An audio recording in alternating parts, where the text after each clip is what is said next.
안녕하세요. 좋은 가정 길라잡이 박현숙입니다. 오늘은 6월 12일 위에 있는 자녀를 보는 행복입니다. 그러니까 위에 있는 자녀를 보는 행복은 누구를 말할까요? 부모죠. 그래서 부모가 가장 행복할 때가 언제인가? 부모인 여러분 한번 생각해 보세요. 내가 자녀들을 보면서 가장 행복할 때는 언제인가? 저의 얘기를 해드릴게요. 나는 시편 133편처럼 우리 아이들이 연합하여 함께 사는 모습을 그려본다. 그러니까 어린 시절뿐만 아니라 자라가는 모든 과정에, 그리고 성인이 되어서도 우리 아이들이 어떻게 지냈으면 좋겠다, 이걸 생각하면서 상상하는데, 특별히 133편을 보면서 이런 소망을 더 갖게 됐고 더 기도하게 됐어요. 오손도손 사이좋게 살아가는 형제들의 모습은 생각만 해도 기분 좋고 유쾌하다. 우리 아이들이 결혼해서도 나중에 나이가 40, 50, 60이 돼도 형제들끼리 서로 사이좋게 오손도손 지내는 모습. 누가 어렵다 하면은 외면하지 않고 그 어려움을 같이 해주고, 누구 집에 즐거운 일이 있으면 또 같이 즐거워하는 그런 모습. 상상만 해도 너무 행복하고 꼭 그렇게 살았으면 좋겠어요, 우리 아이들이.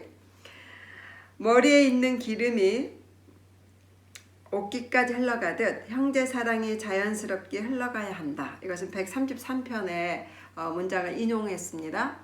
형제 사이가 연합하여서 동거하는 것이 얼마나 아름다우냐면, 그 아론 있잖아요, 제사장. 아론, 모세의 형이죠. 아론의 그 제사장의 기름 부음이 머리에다 기름을 부으면 이게 흘러서 수염을 타고 흘러서 옷깃까지 흘러가는 것처럼 아름답다. 그것이 어떻게 아름다운지는 우리는 잘 모르겠지만 그 시절에 그 기름 부음 자체를 너무나 귀하고 아름다운 모습이었던 것 같아요.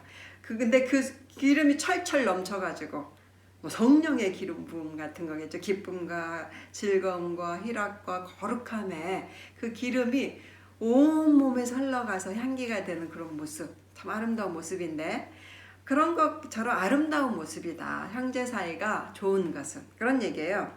그 다음에 그래서 형제 사랑이 자연스럽게 흘러가야 된다, 그런 것처럼. 형제 사랑이 위에서부터 아래까지. 아들, 딸이 싸우지 않고 먼저 양보하고 배려하고 즐겁게 놀고 서로 아껴주고 도와주는 모습을 보는 것, 그것이 부모의 가장 큰 행복이다.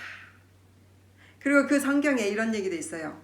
그 아론의 이 기름 부음이 머리에서부터 끝까지 흘러가는 모습이기도 하고, 또 한 가지 비유가 있죠. 헐몬의 이슬이, 그러니까 헐몬산이라는 산이 있는데 그 산에 이슬이 내린대요. 그 이슬이, 굉장히 이슬은 그 유대사에 귀한 거죠. 비가 많지가 않고 이슬이 내려야지만 식물이 자랄 수 있고 사람도 살 수가 있죠. 그게 물이 되어서.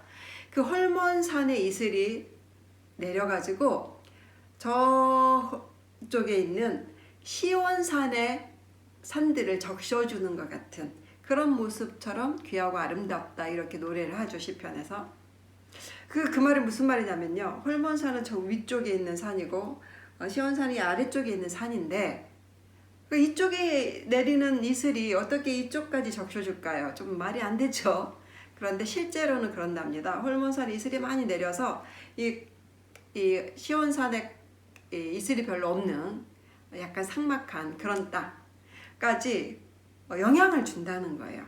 이 헐몬산의 이슬이 땅속으로 스며들어서 냇물이 되거나 이렇게 해가지고 물이 돼가지고 시온산까지 적셔줘서 시온산에 있는 풀들과 나무들이 자라게 한답니다.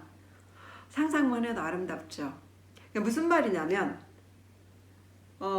우리 중에 형제들 중에서 누군가가 좀 더 잘 산다면, 예를 쉽게 들면 잘 산다면, 약간 부족한 것 같은 이 동생들이나 아니면 형제들을 도와주는 모습이 그렇게 아름답다, 그런 얘기예요. 그러니까 우리 아이들이 어린 시절에 서로 돕고 배려하고 사이좋게 놀고 하는데, 그것을 끝까지 나중에까지, 형제가 한두 명 또 여러 명이다 보면 천차만별이죠, 사는 형편이. 그럴 때도 서로 이렇게 좀 서로 도와주는, 내게 받은 기름 부음을 흘러보내고 내게 받은 이슬을 좀 흘러보내는, 그래서 서로 적셔주고 도와줘서 서로 아름답게 되는 그런 모습이에요. 실제로 부모가 되니까 우리 아이들이 그렇게 살았으면 좋겠다 이런 생각 참 많이 들고 상상을 해봐요. 저는 이제 형제가 6남매인데 6남매 중에도 형편이 각각 다르잖아요. 형편이 어려운 이제 형제들을 볼 때는 혹시 내가 도울 수 있는 것은 꼭 돕고 싶어요. 왜냐하면 그러면은 돌아가신 우리 부모님이 참 기뻐하실 것 같고 또 하나님이 참 기뻐할 것 같아요. 이렇게 그것이 자연스러운 현상이고, 많이 받은 사람은 약간 적게 받은 사람한테 나눠주는 모습, 그것이 아름다운 세상이죠.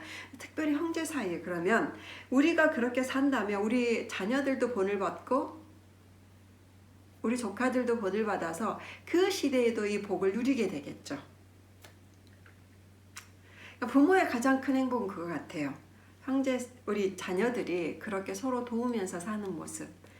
그래서 그것에 이렇게 말하죠. 마지막 시편 133편 마지막 구절이 하나님이 그곳에서 영생을 명했다 이렇게 말해요.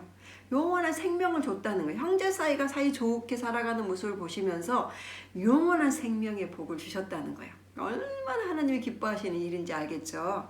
그러니까 우리가 신앙인으로서 하나님을 기쁘시게 하는 삶을 살아야지 하는데 그게 무슨 막 위대한 일을 해서가 아니라는 거예요. 내 주변에 있는 형제들을 돌아보는 것. 그래서 특별히 우리 자녀들에게도 그런 삶을 가르쳐 주는 것, 전수해 주는 것, 이거죠. 이런 것이 하나님이 영생을 명할 만큼 마음에 흡족한 기쁨을 드리는 거죠. 우리도 그렇죠. 저도 생각해 보니까 여기 보죠. 오늘의 할 일이에요. 위에 있는 모습에 감동했던 이야기를 자녀에게 들려주기. 위에 있는 모습, 너희들의 위에 있는 모습을 보고 내가 감동을 받은 적이 있었어. 이렇게 들려주는 거예요. 저는 특별히 늘 기억나는 일이 있는데요. 우리 아이들이 어렸을 때 이렇게 큰아이가 야단을 맞을 일이 있었어요. 이게 징계를 받아야 됐고, 그래서 이제 이렇게 야단을 하고 징계를 하기 위해서 딱 불렀는데, 그래서 이제 우리 큰아들이 좀 이렇게 긴장된 모습으로 왔고, 나도 약간 이렇게 긴장된 모습으로 이제 얘기를 하고 징계를 해야 됐어요. 그렇게 하고 있는데 동생이, 막내가 탁 들어왔어요. 누나랑 같이. 그러더니 뭐라 하냐면 둘이 그냥 눈물을 글썽글썽 하면서 엄마, 형아를 용서해주면 안 될까요? 형아가요, 그렇게 잘못한 것일 수는 있지만 그게 좀 이렇게 어쩔 수 없이 그런 것 같아요. 형아를 한번 용서해주면 안 될까요? 이렇게 막 변호를 막 하는 거예요. 근데 그 얘기를 듣고 그 모습을 보면서 정말로 행복했어요, 사실. 그래서 이제 큰아이도 용서했을 뿐만 아니라 너무 흡족했어요, 마음에. 이런 거구나. 그래서 그 다음부터 저는 기도도 참 많이 바꿨어요. 하나님 앞에도 기도할 때는요, 다른 사람 저 나쁜 사람이에요 막 지적하고 막 고소하고 고발하고 이런 기도는 안 해요. 기도할 때도 늘 하나님도 그럴 것 같아요. 혹시 잘못한 사람이 있어도 누군가 좀 변호해주고 그러면 오히려 마음이 흡족하시겠다 이런 생각이 들더라고요. 그래서 그 어린 아들한테 배웠어요. 그래서 저도 기도할 때 아버지 몰라서 그런 것 같아요. 저 사람 좀 상처가 좀 많아서 그래요. 또 힘든 일이 정말 많았던 것 같아요. 막 그러면서 변호하면서 기도를 하게 돼요. 진짜 그게 아버지가 좋아하는 것 같아요. 왜냐면 나를 보면 알 수 있어요. 우리 자기들끼리 막 형아가 이거 잘못했어요. 누나가 아니야 너가 잘못한 거야. 이렇게 할 때는 정말 더 속이 상하잖아요. 그런데 엄마 제가 잘못했어요. 형아가 그렇게 잘못한 거 아니에요. 누나가요 실수한 게 아니고 제가 잘못해서 그렇게 된 것 같아요. 막 이렇게 해준다면 행복할 것 같아요. 뿐만 아니라 저는 정말 행복한 적이 많은데 우리 아이들이 그 어린 시절에 서로 사이좋게 지냈는데 지금까지 그렇게 지낸다는 거. 둘이 한 침대에서 뒹굴면서 얘기하고 무엇을 하든지 서로 의견을 존중해주고 또 저희들한테 자꾸 자기 형제들 변호해주고 지지하는 말 해주고 또 서로 이렇게 좀 인정을 해달라고 우리한테 요청하고 또 하나 이해를 시켜줘요. 자기 형제들을. 요즘은 이런 생각을 하는 것 같아요. 저 세대는 뭐 이런 식으로 이해를 시켜주고 이럴 때는 정말 행복하거든요. 그래서 이 행복을 여러분 꼭 붙드세요. 근데 이 행복은요, 자녀가 사이좋게 끝까지 살 때겠죠. 그래서 자녀를 끝까지 사이좋은 형제들로 살아갈 수 있도록 우리가 노력을 해야 돼요. 노력을 하면 그 결과가 있고 그 결과를 우리 부모들이 얻게 됩니다. 그런 걸 맛보고 또 오늘은 특별히 이런 얘기 하세요. 위에 있는 모습에 감동했던 얘기 반드시 있을 거예요. 여러분 자녀들에게.